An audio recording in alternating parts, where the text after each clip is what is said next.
Welcome. My name is Wayne Fuller from Iowa State University. It's October 3rd, 1995, and we're on the campus at the University of Connecticut.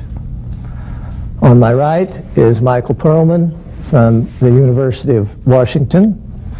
On my left is Ted Anderson, Professor Emeritus of Statistics and Economics at Stanford University.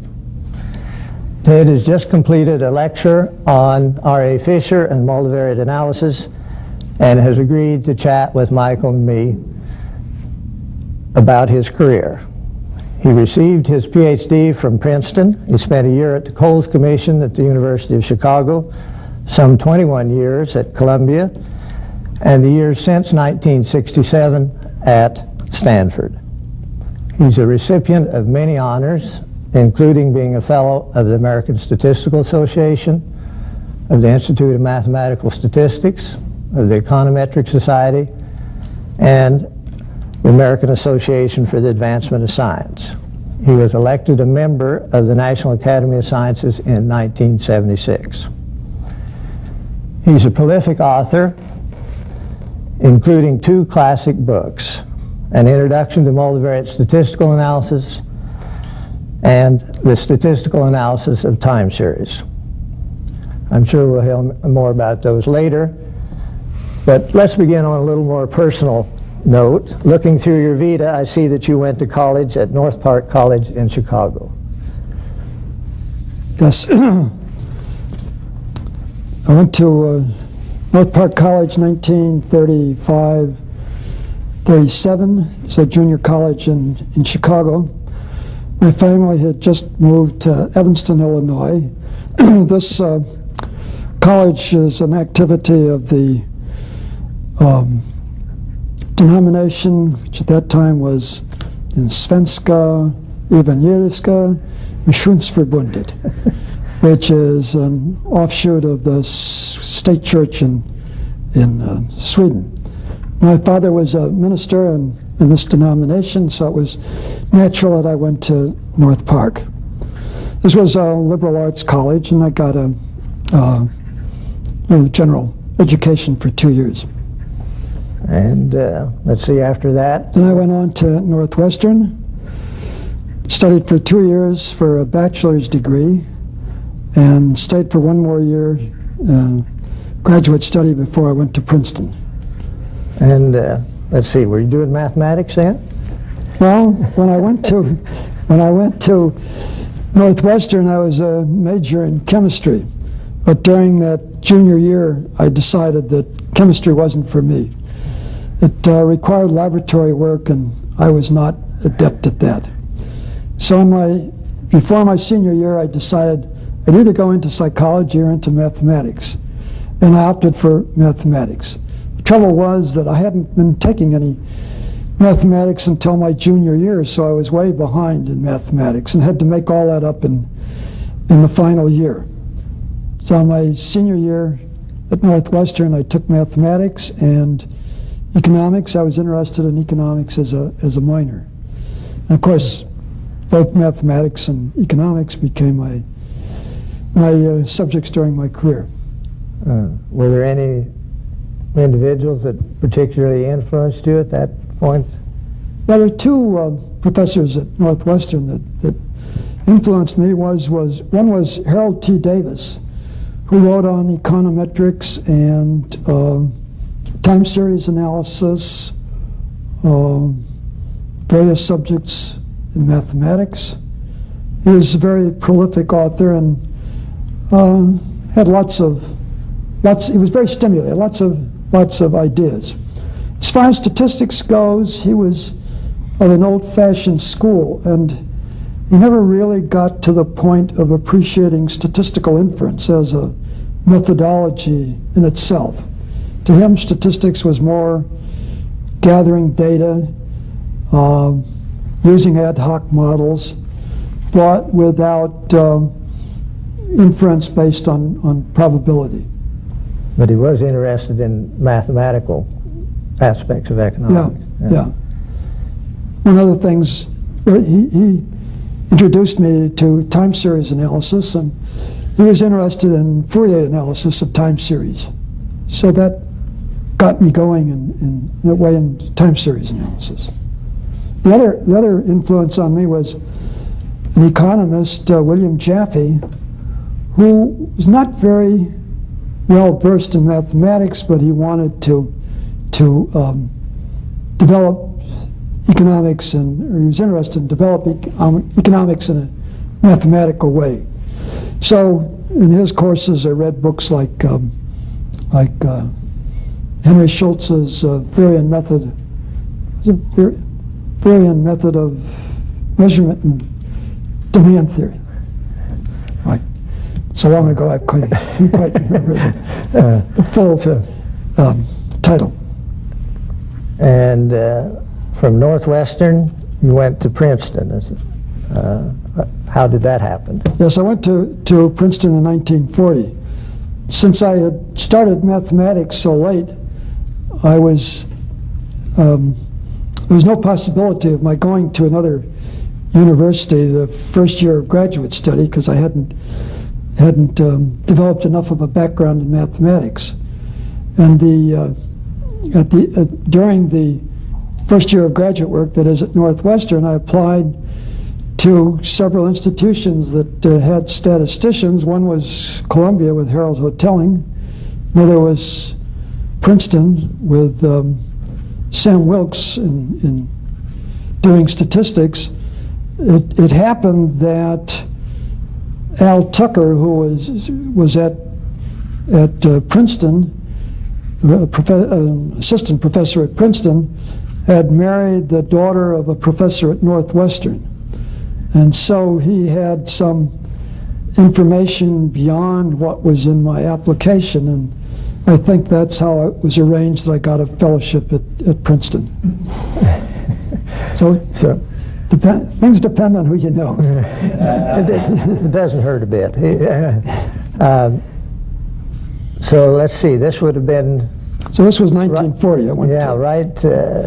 World War II hadn't started, but it was on the horizon. It was on the horizon, yes. The draft had started. In the fall of 1940, the draft had started.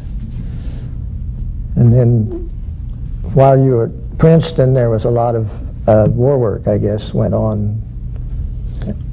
Well, the first year at Princeton, I was studying mathematics. I took one course, the only course in statistics, given by Sam Wilkes. And at the beginning of the second year, I took the preliminary exam. And then I started working on a dissertation, but that didn't go very well at the beginning, and I was teaching. It was long about early part of my third year that I got into war research work. And that occupied me pretty much full time, except for evenings. What were you doing in the evenings? The evenings I was working on multivariate analysis. Right. On my dissertation. I started out with reading some of Fisher's papers, and then I went to developing tests of rank, and that got me interested in the Wishart distribution. So I did some work. I developed the non-central Wishart distribution in the rank 1 and rank 2 cases. But after I had done that, I went to some meetings in Washington, and I heard Abe Gershik giving a paper on the non-central Wishart distribution, which was, just the same line I was working on. So we wrote a joint paper, and both of us went to work on other things. So, if I could bring you back to some of the war work, there was quite an interesting group, I think, at Princeton at that time. Yes, at the time I entered Princeton, Sam Wilkes was the one statistician. John Tukey was a topologist, and there weren't any other statisticians on the campus, or at least not in the mathematics department. But war work brought in R.L. Anderson, Bill Cochran, Alex Mood, Will Dixon, and then there was another group on Nassau Street. It consisted of John Tukey, Merrill Flood, Charlie Windsor, George Brown, some others. Yeah. So that my work as a student was on theoretical statistics, but of course in war work we got into applied statistics, and that was part of my education, to work on some applied problems. Is there much collaboration going on at that time? You've had, I'll get to it later, you've had lots and lots of distinguished co-authors, but I don't, the names on the list you just mentioned. Well, R.L. Anderson and I did some work okay.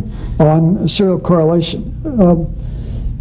R.L. Anderson wrote his dissertation on the circular serial correlation coefficient. At the same time, Schelling-Koopmans wrote a paper on serial correlation. Johnny von Neumann worked on the mean square successive difference, which developed into a kind of serial correlation coefficient.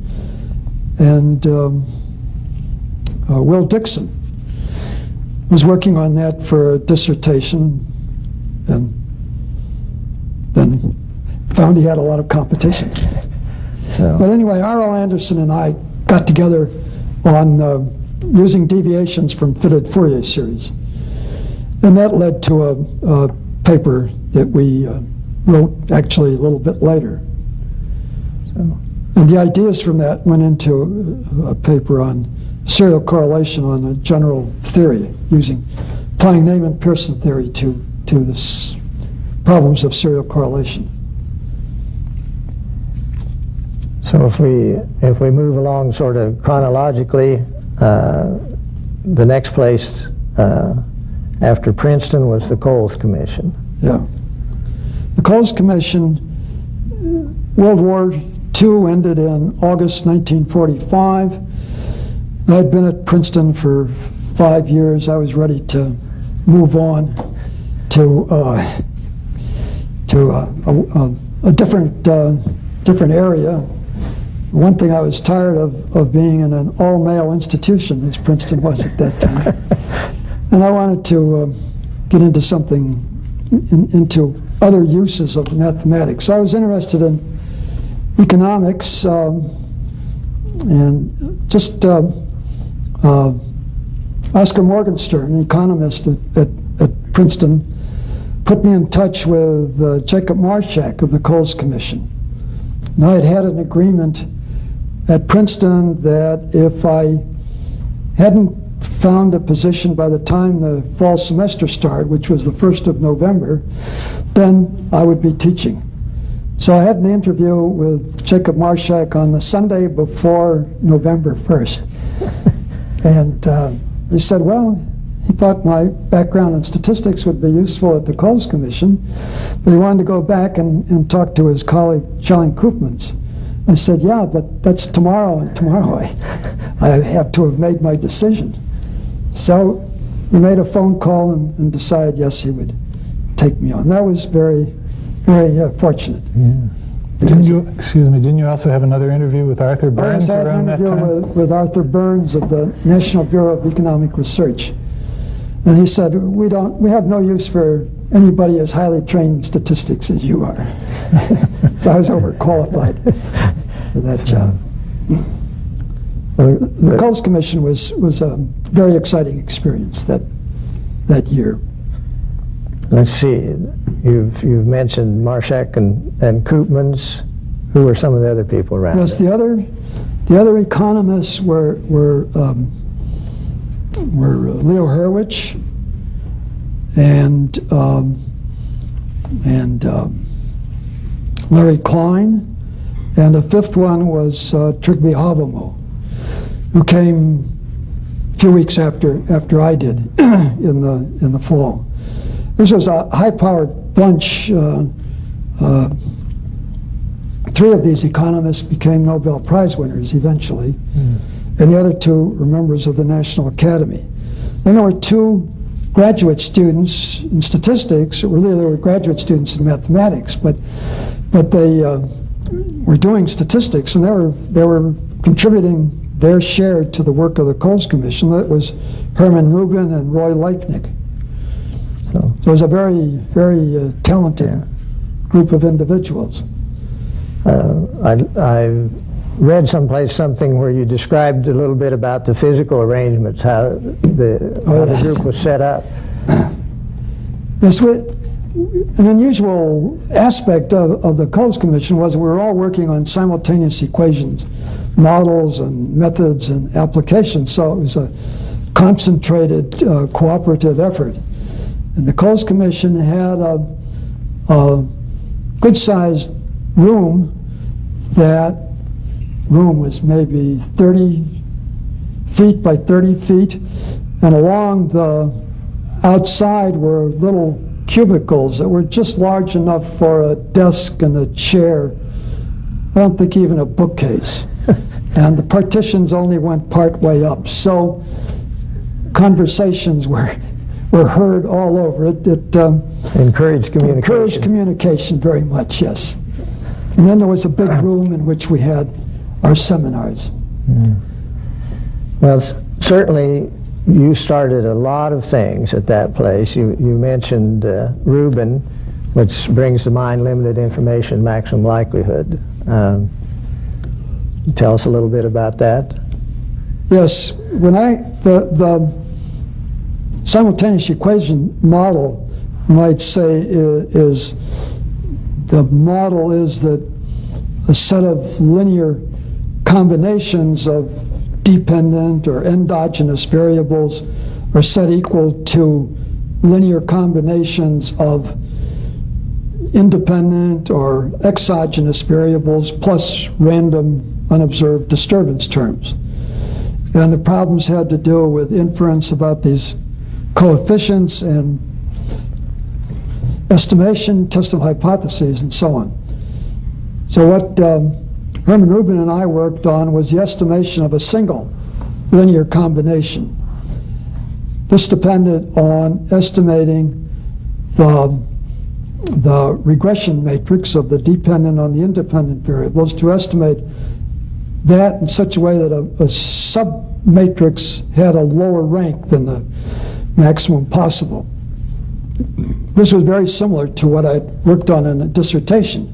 That was on ranks of matrices of means. This was on ranks of matrices of regression coefficients.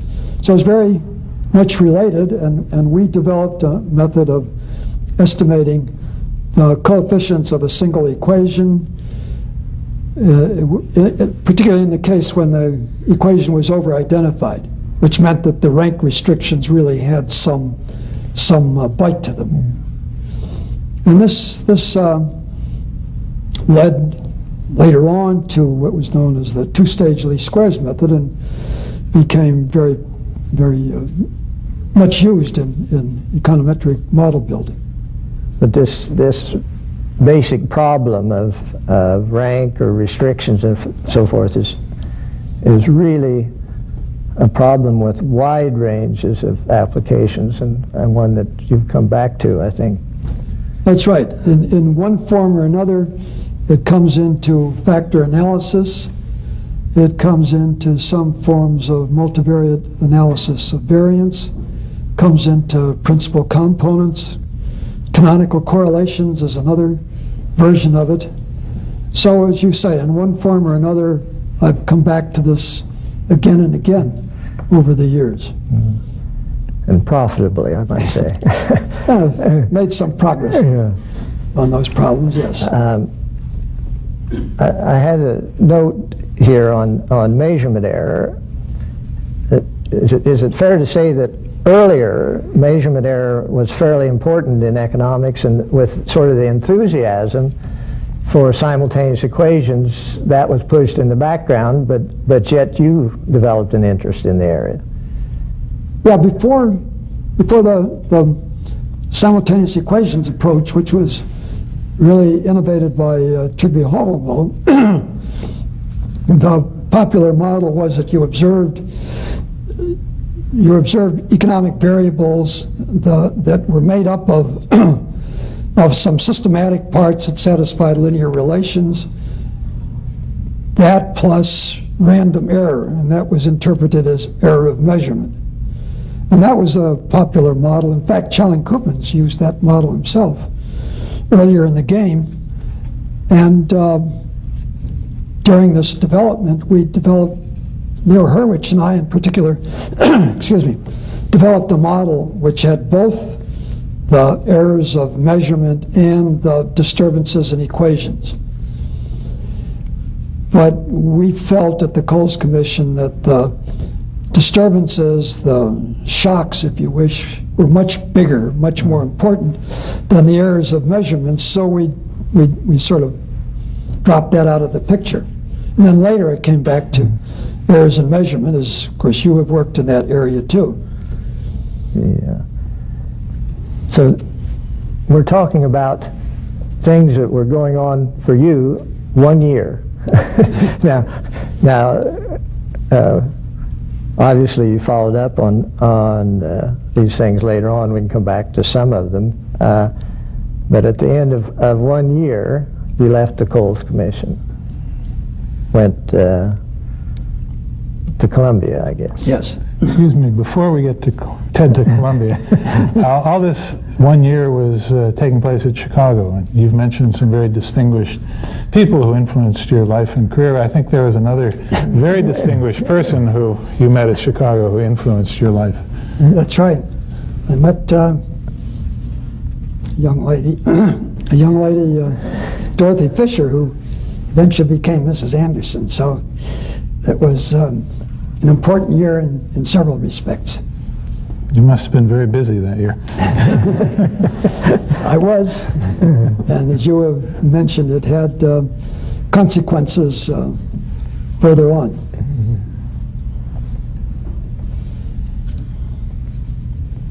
Well, shall we move on to Columbia? During the year I was at the Coles Commission in the late winter that year, I got a letter from Abraham Wald, who was setting up a new department at Columbia. In 1946, Gertrude Cox Institute of Statistics at North Carolina, with applied statistics at Raleigh and mathematical statistics at Chapel Hill. And the first thing she did was invite Harold Hotelling to join her at North Carolina. And the first thing that Hotelling did was invite Wald to join him at North Carolina. But Columbia set up a department of mathematical statistics rather than let Wald go.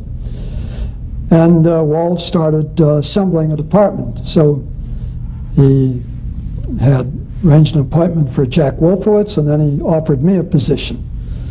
And I thought that at that time Wald was probably the leading mathematical statistician, the most active, and that was a chance I couldn't turn down.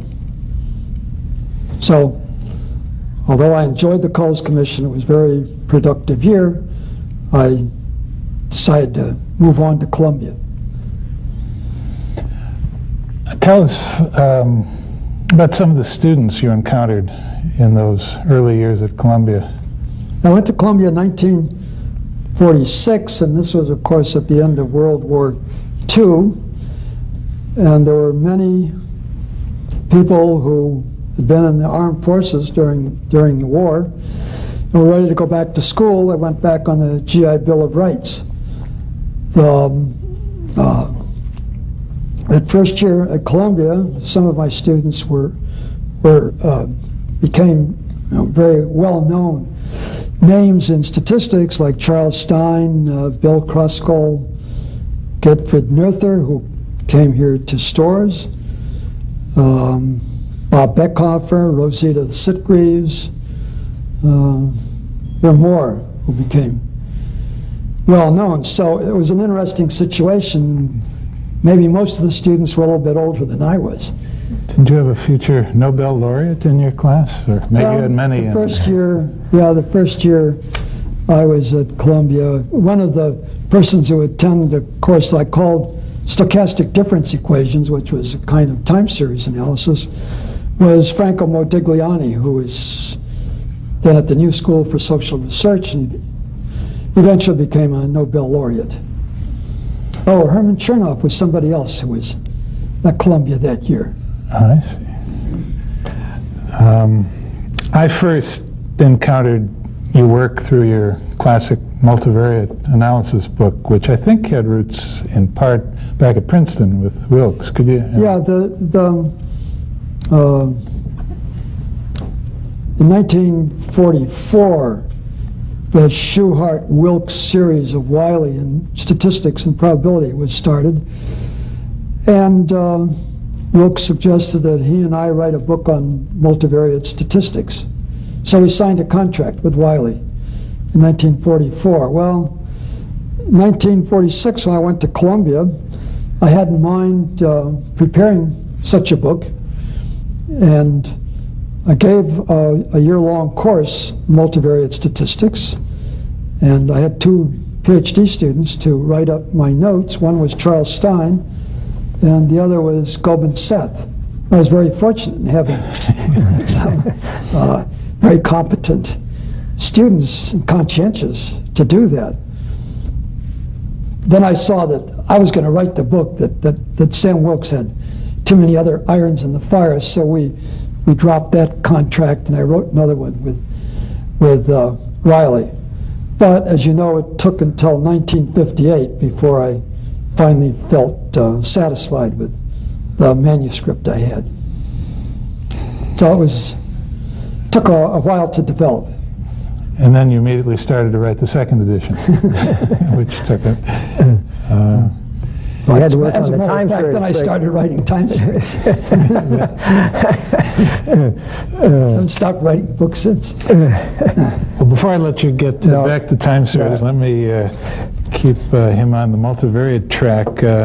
While you were in Columbia, or maybe you were on leave, we should ask you about some of your visits in a while, but I think it was at Columbia when you wrote a small paper that is absolutely my favorite in multivariate analysis, your so-called Anderson's inequality in 1955, in the Proceedings of the American Math Society. How did that come about? That came about in 1953-54. I was on sabbatical leave, and in the fall of that year, Dorothy and I went to Sweden. And at that time, Murray Rosenblatt and Ulf Grenander were writing their book on statistical analysis of stationary time series. And Murray said, you know,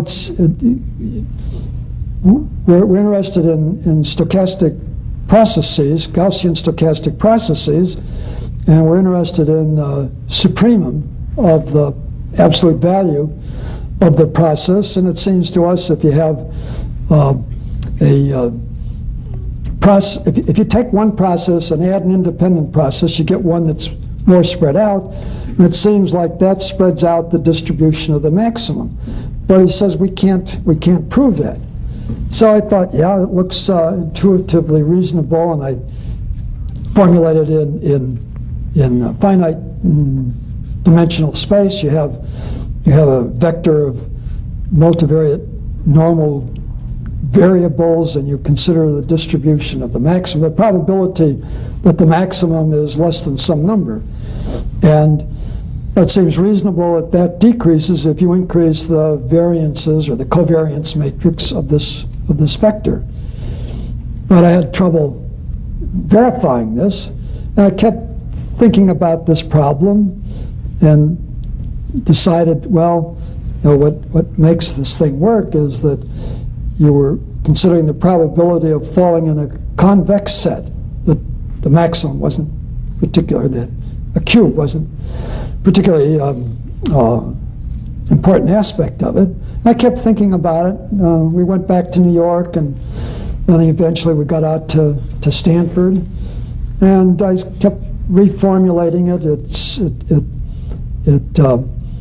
I took account of the fact that for the Gaussian distribution, this has to do with the addition of one random vector to another, and I could see that it wasn't the normal distribution that counted so much, it was that the contours of equal density were ellipses. Well, it's another kind of convex set. So eventually I got to the idea that what the basic problem was having two convex sets, considering the content of the intersection of those two, and how is that affected if you move the convex sets away from each other. And I kept fiddling around with that, drawing lots of diagrams. I did lots of two-dimensional diagrams. And I saw I had to know more about convex sets, so I studied Benison Fenchel book on convex bodies. And then I ran into the Brun-Minkowski inequality, and that was what worked.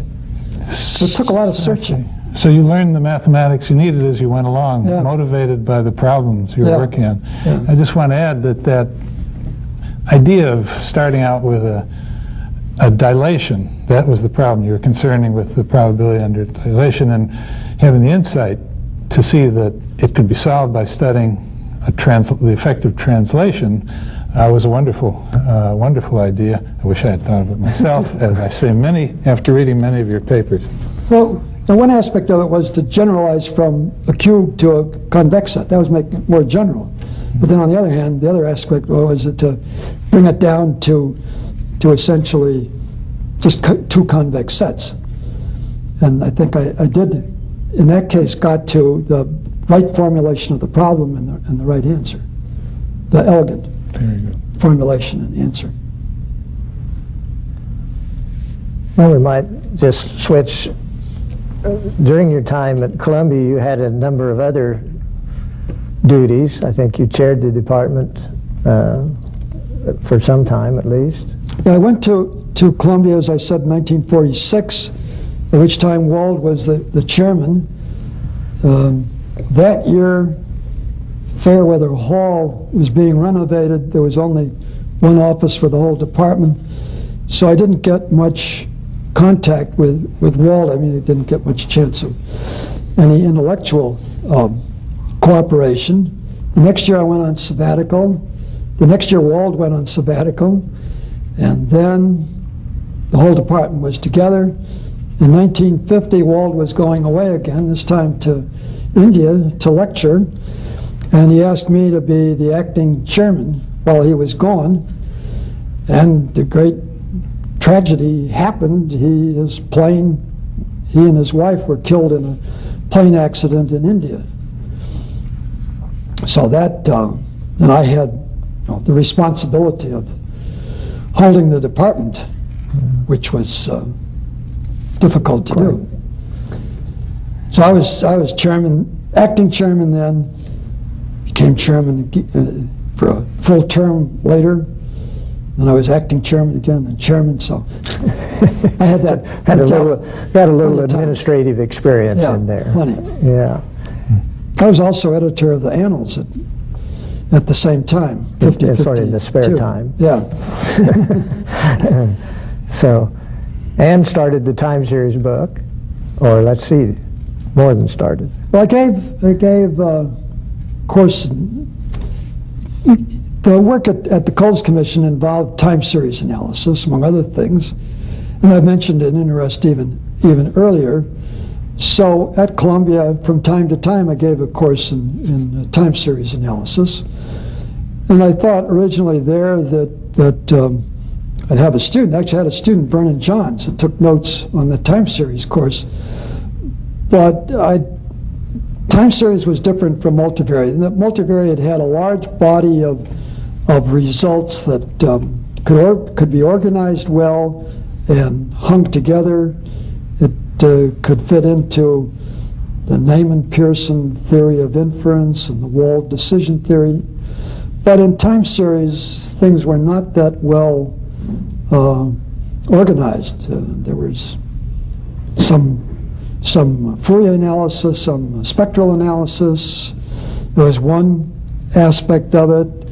Then there was the autoregressive models, and there were more deterministic models with superimposed errors.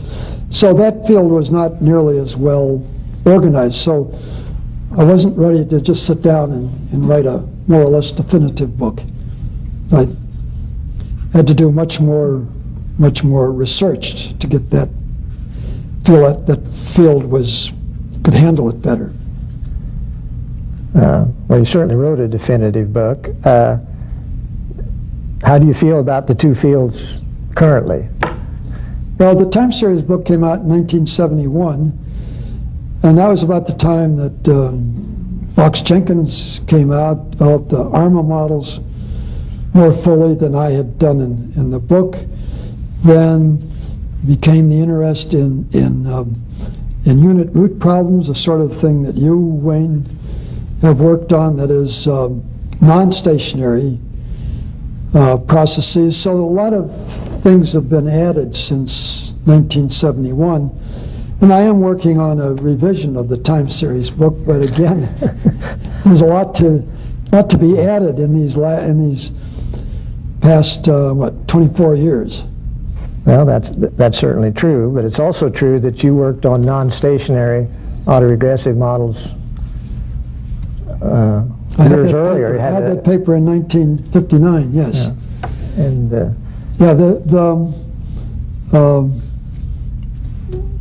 at the Coles Commission, it was natural to use autoregressive models because you can consider that what happens the next time period depends on the measurement of that same quantity the time periods before. And the autoregressive models seem to work pretty well.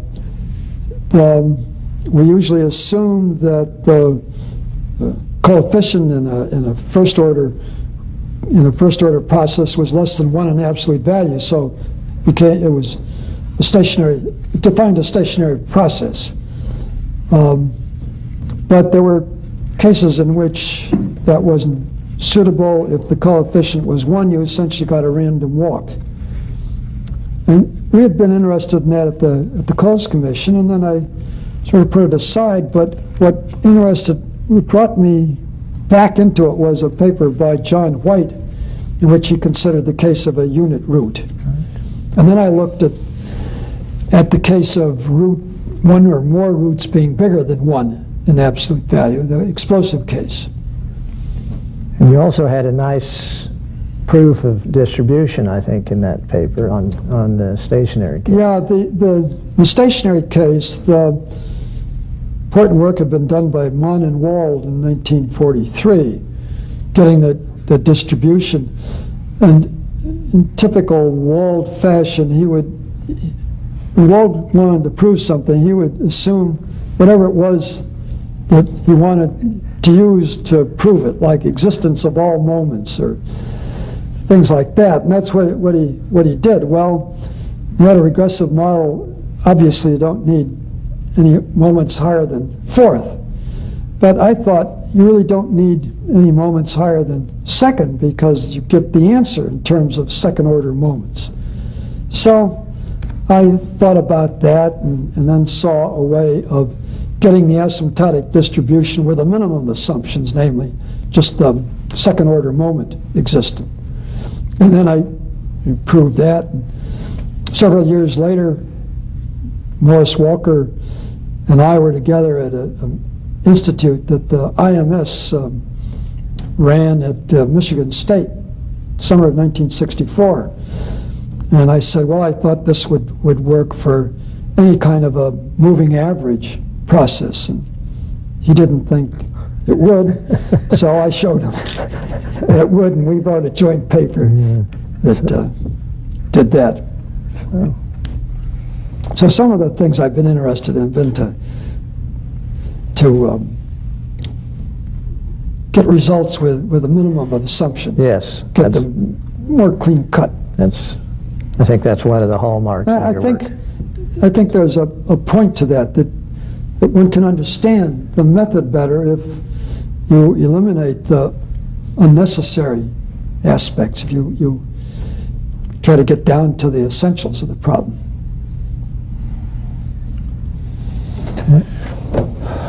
Well, we've talked a lot about your multivariate work and time series work. Your two books are hard to overlook, but it's really remarkable to me and others the breadth of the areas in which you've made really fundamental contributions. I made a little list.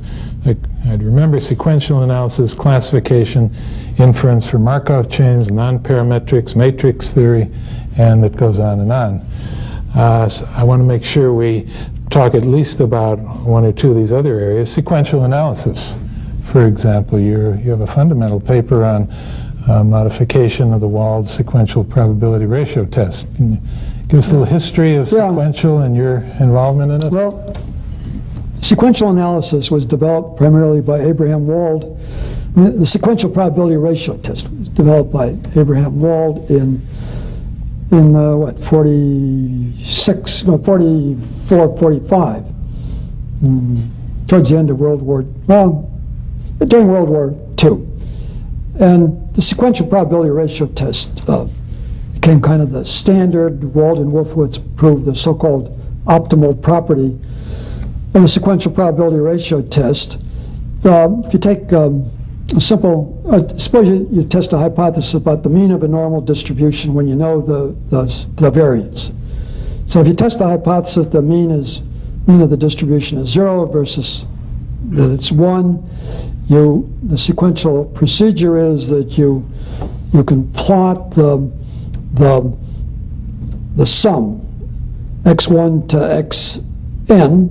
You keep increasing n, and you plot the sum, and if it goes outside of two parallel lines, then you stop the procedure. And if it goes one way, you accept the null hypothesis. If it crosses the other boundary, you reject.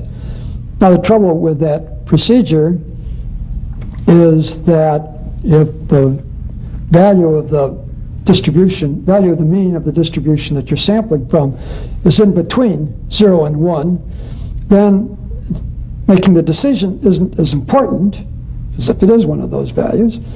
And secondly, you tend to take more observations because you have to go farther to collect more information. And Eric Lehman pointed this out to me at one point, about 1953, I think it was. And so I started thinking about that.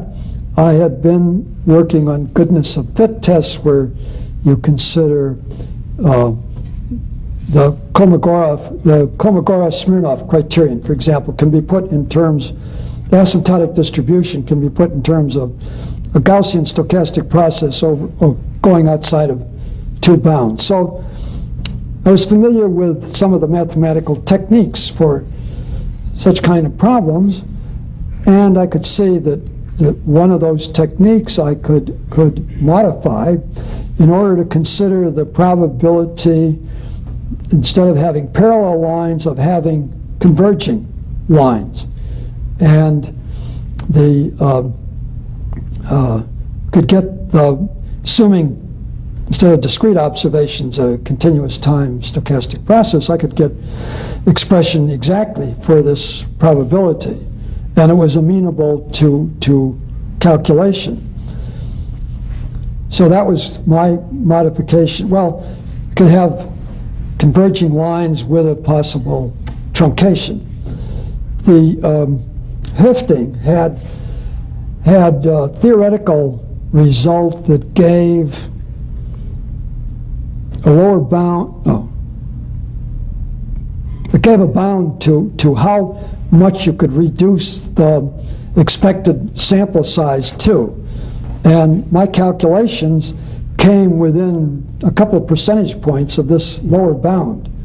So just on this intuitive basis, we managed to get a procedure that was almost optimal, which I thought was pretty good. So did I.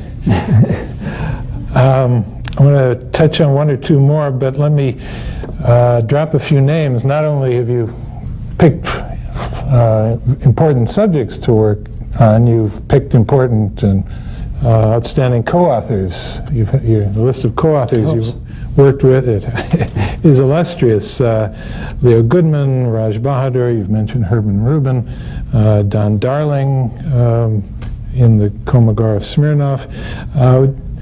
Would you tell us about one or two of those collaborations and the topic that you were working on? Talking about Leo Goodman, that was the paper on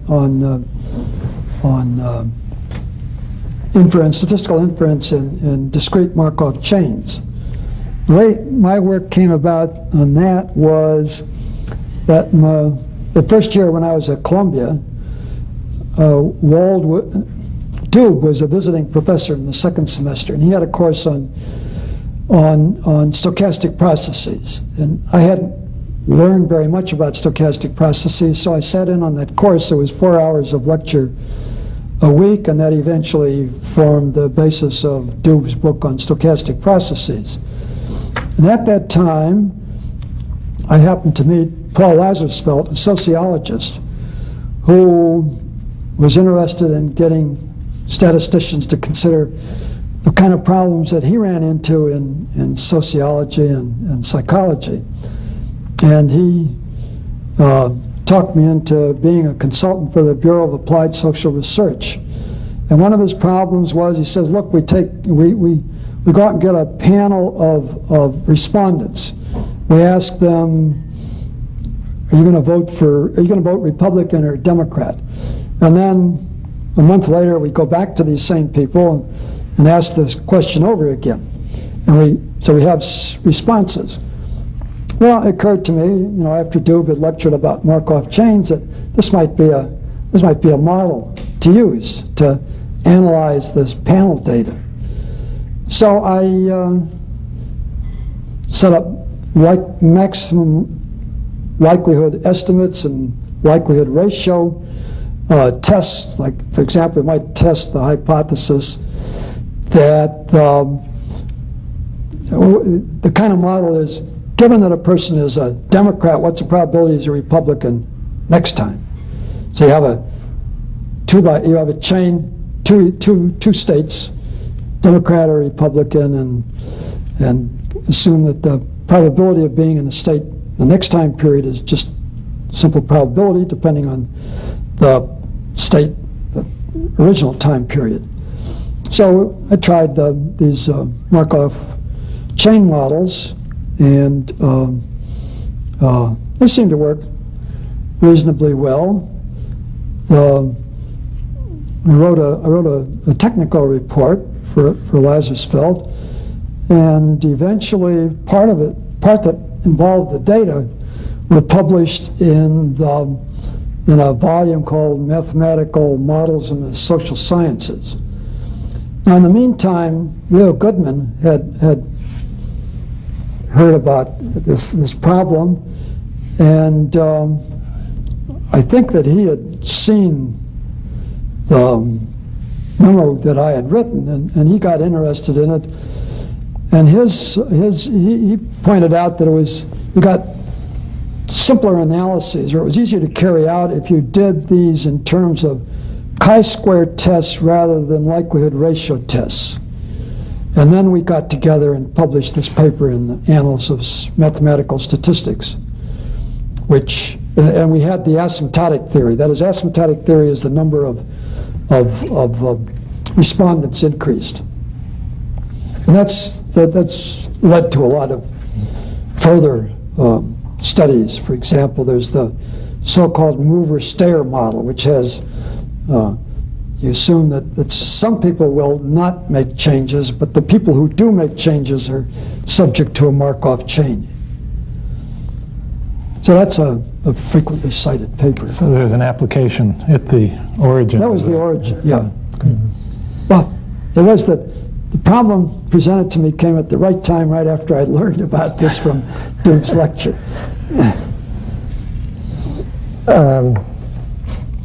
Maybe we're getting to that point in our discussion where we ask you to comment on where things are and where you see things going. A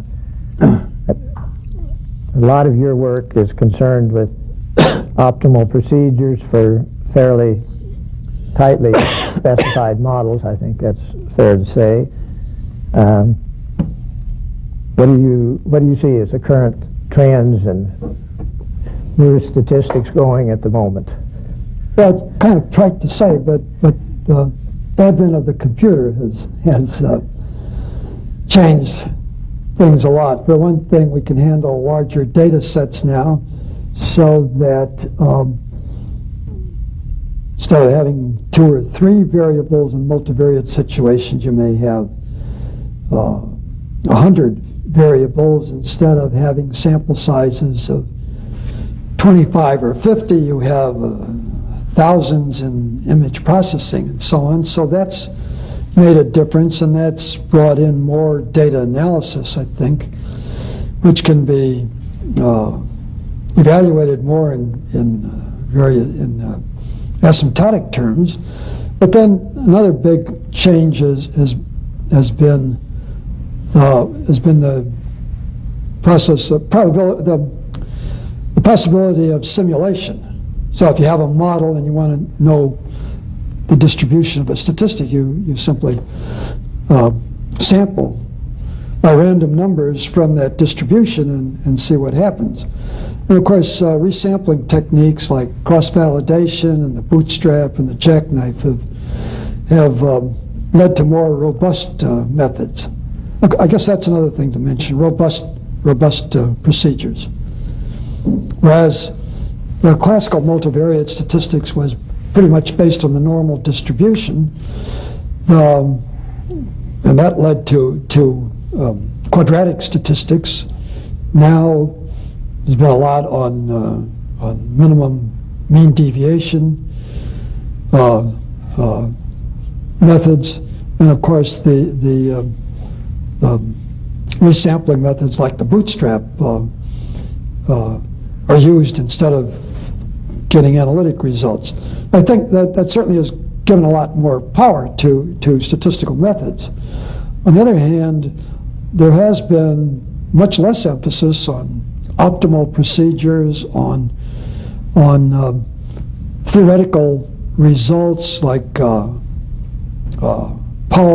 of tests, and I think there's a danger that statistician will use high-powered computation instead of thinking carefully about his problem. I think we need a combination of that. Well, I think that we've very nearly come to the end of our time. Thank you very much, Ted. Thank you, Michael. And thank you.